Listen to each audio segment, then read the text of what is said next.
Hello everybody, I'm Kimada and I'm gonna do a little quick take about my thoughts about the new Persona game. So normally when I review a game, I'll try to do this big video, or I guess fairly large project, but I feel like a lot of stuff I have to say about the game has already been said. I'm just gonna beat into death, so I'm just gonna give you something really quick, something really, I guess, loose and unedited.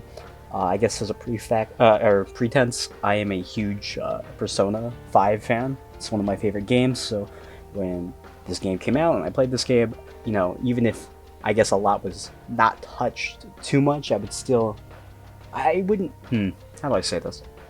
Not that it wouldn't negatively affect my experience when I buy a game. I hope that, paying $60 for a big game like this, that they would change things, right? That's one of the main reasons I actually don't like Pokemon Ultra Sun and Ultra Moon, and I'll keep talking about it until the end of my days, of how little they changed in between Ultra Sun and Sun. That I think it's bad. But Persona 5 The Royal did not disappoint me, and I'm gonna give you a little bit quick things to talk about.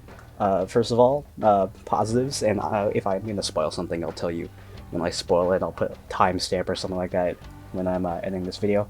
But Mementos, they changed the music for Mementos for lower floors, and that is the best change. Hands down, I hate the Mementos music. It's one of the only few tracks in the soundtrack I genuinely don't like. But, okay, jokes aside, they changed a lot about Mementos. Basically, now there's a new character that will pop up, and you could trade a currency with them, where you go around Mementos, you pick up these flowers, and you could trade flowers for different items, and you could get stamps, and that will change the cognition of Mementos. So basically that adjusts the items and stats that you get from winning a battle, like you get bonus XP, money, and items, which is super nice, and it made going around Mementos, I guess, a lot more of a favorable experience. The music was not constantly the same, so it did not grate on my ears like it did when I was playing the first Persona game, so this is a huge plus. And then speaking of Mementos and kind of battles stuff, Baton's Pass was altered. It's no longer a confidant thing, and I feel like it's integrated a little bit better with the rest of the game. When I did my first play of Persona, it was a blind playthrough, so maybe that's part of it, but I never really used Baton's Pass. I didn't think it was, super great, but now you're able to Baton's Pass. It increases your damage that you will do. It will allow you to restore health and SP as well, depending on what level you have, which brings me to darts, or you could now level up the your Baton's Pass level, which gets you more stats back, which is nice. Also, I forgot to mention, when you Baton's Pass 4 times, so every time you Baton's Pass, whatever bonus you get is strengthened. Like you could get like plus 1 damage or whatever, however they calculate it, I don't know. Then you Baton's Pass again, it's plus 2 damage. Then when you Baton's Pass to the 4th member, it will be the largest buff of all of them in terms of what you get back and the amount of damage output you have. And also your next spell will not cost any kind of resources, which is very nice. Darts is also, a fun mini game, kind of there to distract, and does actually serve a purpose in the game. But the new Velvet Room mechanics are quite nice. There's not too many. It's basically the fusion alarm and training Persona. So basically the fusion alarm makes it where it will alter how your different executions affect whatever your outcome is. For the electric chair, if you try to use the electric chair during the fusion alarm, you will be able to get better items from that. From fusions, your fusions will be stronger, and you'll be able to pull over as many spells as possible. With the Gallows, you'll be able to get more XP out of it, and be able to use the Gallows on one Persona multiple times until the fusion alarm finishes. At a certain point, it's random, but generally it's the second time that you use one of the executions, it will give you like a random item or something like that. Like for fusion, it will get you a random fusion that has just super buffed up stats and abilities. Nice. There's one that I got, I forgot what the Persona was, but it was a full crit. Another one from Moon, it's Suiki, which was like a full region lifesteal build, which is really cool. Then the items, I think it's random. I don't know if there's a special thing that determines what kind of item you get, but I'm pretty sure that's random. Then Gallows basically just makes it so your stats are increased instead of levels. So changes in confidants is another thing that's quite nice. Most of the confidants stay the same. The stories stay the same. I believe. I have not actually gone back to play P5 after this, or after finishing the Royal. But some of the confidant bonuses you get are changed. The biggest example I can think of off the top of my head is Ryuji's confidant. I think it's tier 6 or 7, the insta-kill confidant, where in P5, basically if you're going around, if you're super above leveled something and you sprint at a shadow, you have a chance to kill it. Now if you are a high enough level, it is a guaranteed kill always. And that's kind of like a quality of life change. There's a lot of other quality of life changes as well. There's a lot of them. I'm not going to mention all of them.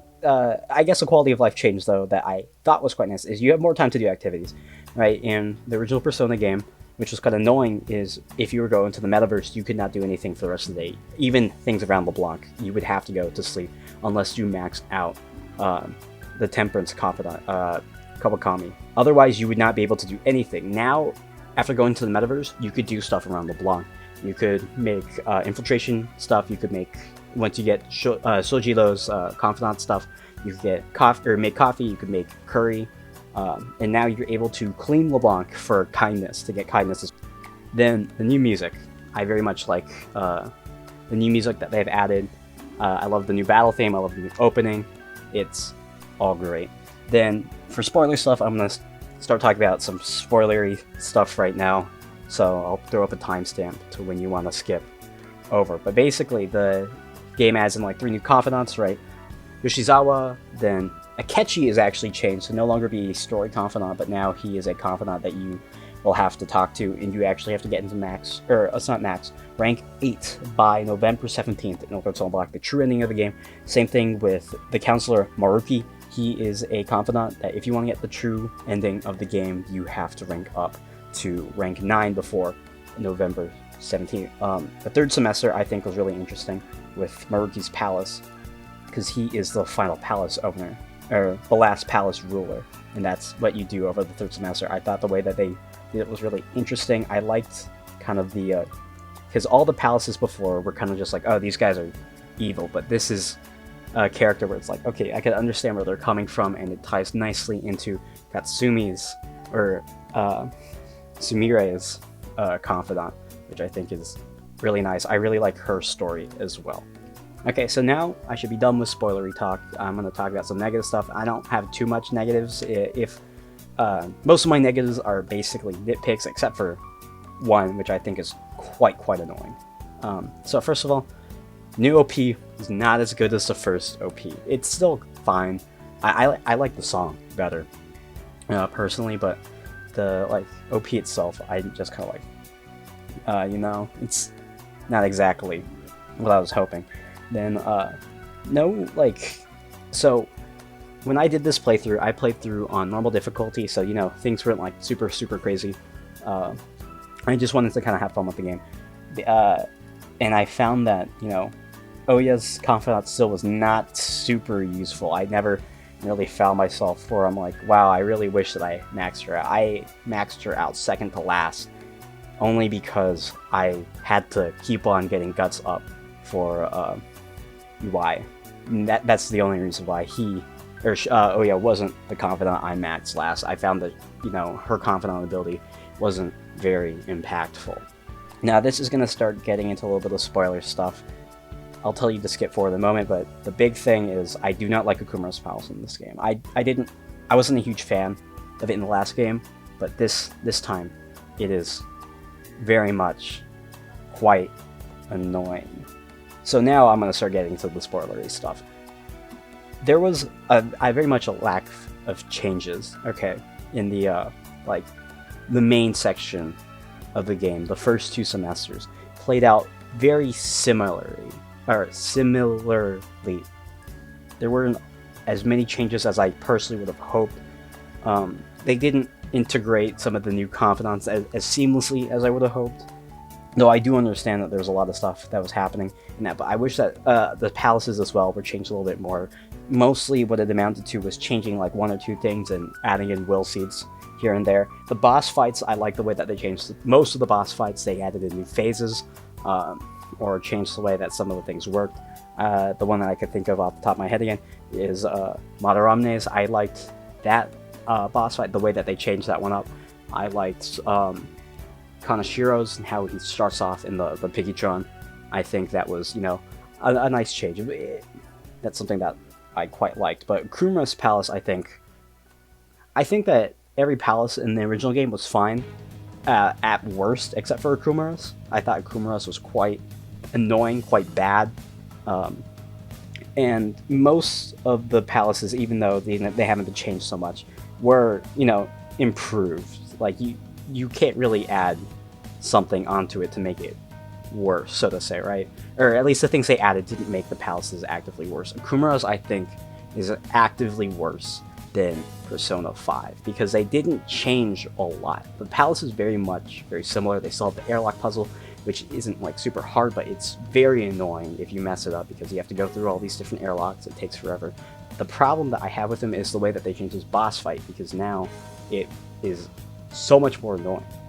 The first time I ended up running the timer, I thought it was a change to the story, but I really just failed. Because the thing is, I think they changed the stats of the waves that he summons. They're a lot tankier. They run away in 3 turns, which for me on normal difficulty, I think maybe 5 levels above where I should be. It was not enough. I was not able to put out enough damage, even though I was, abusing weaknesses, using Baton's Pass. It was super annoying. To the point where I actually grinded for Mementos for a while and dropped the difficulty down to easy, so I was able to do it.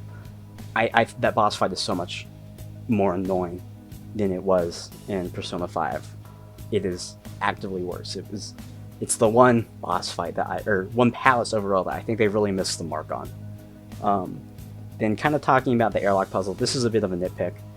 When I'm playing the game, it's very much about sneaking around, right? You want to try to keep this momentum going where you're kind of running around, you're fighting shadows, right? Downtime is, necessary, but sometimes when they implement it, it kind of really breaks up the pace of a palace, right? That's one of the reasons I don't like Akuma's Palace.